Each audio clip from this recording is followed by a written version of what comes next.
Hey guys! So today I've decided to make the video of reasons why you should have plants. As somebody who has a ton of plants, I really enjoy having them. There's a lot of benefits to having them. There's a lot of, self-care, but also taking care of something else, and there's just a lot. So I'm going to go into the 6 reasons you should have house plants or any kind of plants, really. Um, so yeah, let's just get right into it.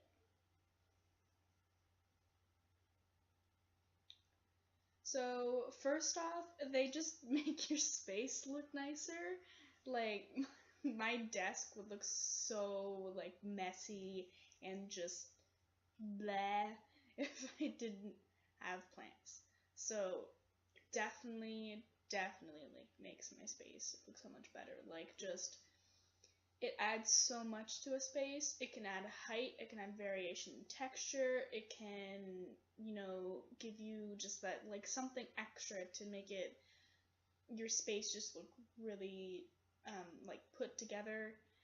It just works so well. It's why people kind of have like this is a little kind of not, but like have like aquariums in their house because it just adds like a different like dimension, extra texture, and like there's something there and you can interact with it. And that's another thing is that they're like interactable, so like you can take care of the plants.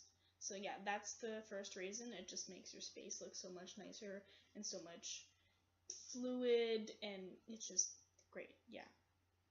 And second is that they give you oxygen. I know that you guys are just gonna be like, yeah, I could just go outside and be like, nah, and just be around trees and it'll be fine. But no, like it like cleans out your air in your space. Like it does that, especially if you get plants that are like meant to like give more oxygen, because there are plants that do it more than others. So like you're giving them the carbon dioxide and they're giving you the oxygen, and it's just like it's a cycle that's real good. Guys, knew it. Like it just cleans out your air and it just makes it so much better to breathe. Especially, I mean, if you live in a city and it's really smoggy and just pollution, just like have a plant in your house and it'll just make it so much better because you won't be breathing in all those toxins and making yourself sick. So that's the second reason. It gives you the nice air to breathe, you know? Yeah. So the third one is the mental health benefits.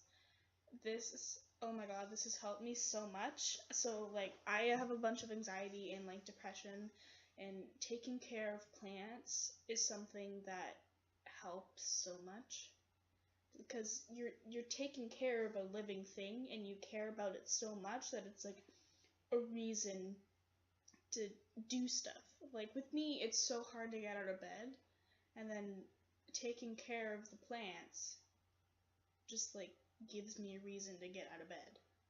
Cause like I need to water them, I need to take care of them, or like, oh, this one plant isn't doing really well, I need to research why it's not doing so well. Like I need to figure out, like it's a big part of your life, and it's very calming if you're a very like tense person or a nervous person.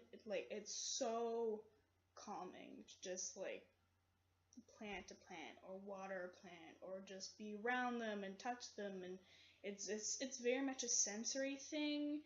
I know that people with autism it might help with because it's planting them, being around them, it's a sensory thing. So kind of like touching, smelling, feeling it's yeah, it just there's a whole bunch of studies proven that it just helps with the general mental health to just have plants. Again, this goes with the visual stuff because it looks nicer, you're just gonna feel nicer because it just looks nicer. Even that kind of goes with if it's like kind of a blah day outside, you're gonna feel like really blah all day because it's gray. But if it's a really sunny day, you're like, oh, it's a nice day out, I can do so much, I can go for a walk, and there's all these things I can do. But like it's same with plants, because if you just look into a room and there's nothing to really look at except for like walls and furniture, you're like, nah, no point in really doing anything. But if there's like, plants in there, it's like, oh, it brightens up a space and it makes you feel better. And oh, there's pretty flowers and there's such pretty colors. Oh, and this leaf looks really cool. And so they just make you feel better in general. So yeah, that's the third reason why you should totally have plants. The fourth one is that you're allowed to have it in buildings. I know though that some people, when they're renting or if they have apartments, they're not allowed to have like dogs or cats. They might be able to, have like a fish or like a hamster, but sometimes. But if you're in an apartment and you want something to take care of and something that can be like yours and like something that's alive, you can just have a plant in a space. Like people can't tell you no, you can't have a plant. Like like even if it's just like a tiny succulent or like a money tree or something like that, or like a flower, like it's just, you can have it in any space, and it's actually a lot easier to take care of than a pet.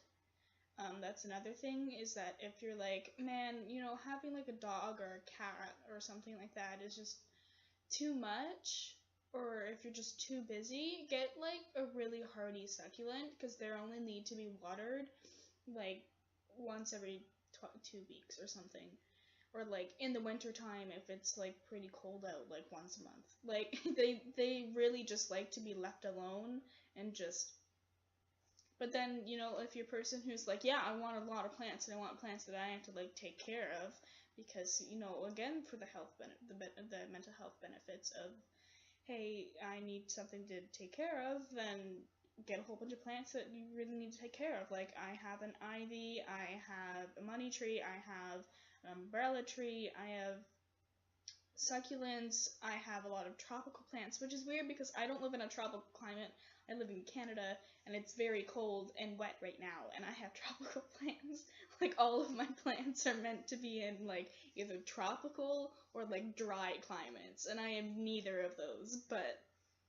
So, yeah, and because they're house plants, they keep you inside, but then you can also have outside plants that, again, you don't really need to take care of that often, except for, like de-weeding them and maybe watering them if there's like a dry spell in the summer. But other than that, the rain and the sun is just going to take care of them all throughout the year. And maybe if you live in a place where, it gets cold in the winter, then you can maybe, transition them from outside or inside, or, take the measures to make sure that they don't die throughout the winter. But yeah, you're just allowed them in any space, and that's really awesome. And yeah. This next one, number 5, kind of goes around with everything else. It's like they're just nice to be around. Like you just go into a room and you see a plant and it's just like, yes. Oh, it's so calming. It's so calming. Like I walk into my bedroom and I because I'm that weird person that talks to their plants. I'm like, hey guys, how's it going? I talk to them and I'm like, are you doing good? Or, oh, you look so pretty. And because plants react to you being around them. Like they react to you talking to them, they react to music.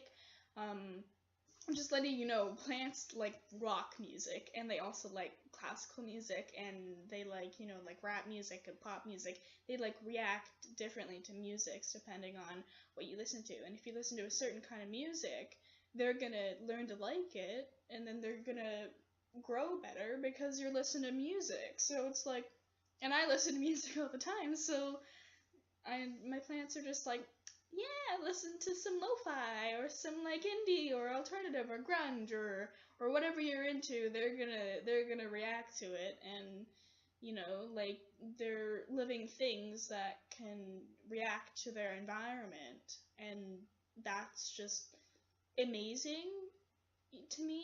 Like my money tree that I have in my bedroom, I don't even know why he's doing so well, but he's just going through a growth spurt and it's just like shooting out new leaves like every day, and I'm like, whoa man, I'm not even in my room most of the time. and he's just doing great. My African violet's doing well. I have a roeo that's doing really well. You know, it's so calming to be around the plants. And when I'm at my desk, I have my succulents, I have my ivy, I have, you know, I have a flower. I totally forget what it's called, but I'll show you in my plant tour. Oh yeah, at the end of the video, there's going to be a plant tour of all of my plants. I promise the video is going to be better quality. I'm filming this on the webcam on my laptop, so it's kind of ant quality. I hope you can hear me, but they're just, it's just so nice to look over on my desk and just see my jade tree that my aunt gave me and be like, remember that, like, my aunt gave me this, and just, you know, have that feeling. Or to look over at my aloe vera and be like, it totally has, it has, like, physical health benefits. Like, aloe vera is used for, like, aloe vera for, like, sunburns and, like, rashes and eczema, and it's cooling, it can help with burns, it can help with scrapes. It's a very, like, healing plant. And a lot of plants do that. A lot of plants have physical health benefits as well. So yeah, they're just really nice to be around and nice and calming to be around, and it's just great. So then my last, sixth one is they're really nice to tend to. Like, it's so calming to just, you know, if it like needs to be watered, or the soil needs to be changed, or, you know, they're getting too big for their pot, so you need to change their pot. You know, it's just, or like going out and buying new plants or buying new supplies. It's just like, it's just nice. It's just giving me a purpose to do something, you know. And that's kind of why people like to have any kind of pet or plant, is because it's like you're taking care of something other than yourself, so then you can, you know, like, have that connection. That's why a lot of people like having animals, is because if you live alone in your house and you're in your apartment or something, and it's just lonely, and then, you know, you have your cat, which you can interact with, or if you have your dog, which you can interact with, or your fish that you can talk to, or whatever animal you like, your snake, your lizard, your Komodo dragon, like, like, it's the same with plants. Because, you know, a lot of people, they think that taking care of them is like, oh, it's such a big task. It's gonna take up so much of my day, but it really doesn't. You know, the worst that I have to do is when I get a new plant, which this has happened so much recently, but when plants come root bound. So what happens is when a plant gets, essentially the roots get to, like, spread out for the actual container that they're in, so they start to just take over and take shape of the actual container that they're in, or pot that they're in, and then there's no soil for them to kind of get nutrients from, and the water that you're putting in just drains right through, so they get real dry and they get real wilty, and they start to die because they can't get the nutrients and water that they need from the soil and the water that you're giving them. And I've had getting plants root bound recently, like, really, really badly, and I was like, I don't know what's wrong with my plant. I'm watering it, I'm giving it sunlight, I'm doing all these things, and then I, you know, check, and it's like, oh, they're root bound, no wonder. So I just have to, like, put them, you know, take the dirt out of their roots, put them in a big container, and just, like, be like, are you good? Are we good? We can go back to our regular scheduled programming, like, are we cool now? But that's probably as stressful as plants get, other than, you know, bugs. I've had aphids, not mealybugs or spider mites, I haven't had those, but a few. Again, it's kind of different with houseplants because you're inside and they're not really outside, but it really depends on the type of plant that you get and how many plants you get and how often you get plants, and depending on where you get them from. So yeah, but other than that, they're just so easy to tend to, especially succulents. Like I said, like if you're somebody who wants a plant but doesn't want a plant that they need to tend to all the time, succulents are definitely the way to go. They're like the best like starter plant, like my first plants for succulents. They are just so easy to take care of. Like you just water them and give them some plant food like once every 2 weeks. Like it's so easy. Like there's no reason why you shouldn't be able to take care of it. You know, and if you're like, I keep killing all my succulents, then, ask some people, what am I doing wrong? Am I overwater them? Like, most of the time, if your succulents are doing bad, it's because you're overwatering them. And that's definitely what's happened to me this past few times. I've gotten a lot of plants that have died because I've overwatered them, and I've kind of like stepped back and been like, okay, so what plants need to be watered when, what plants need to be not watered when, and just yeah. So it's just a lot of it's a lot, but also not a lot, and I'm actually really grateful to have the plants that I have because they are so nice to me. I take care of them, they take care of me, and it's just great. So those are the 6 reasons why you guys should get plants. I hope that you get some advice from this and maybe some like motivation to go out and buy your first plant. That'd be so awesome. But coming up next is a plant tour of all of my plants and maybe a little bit of plants that I want after, maybe coming up in the next few months or so, if I could get the chance to buy them. Anyway, I'll see you guys in the plant tour.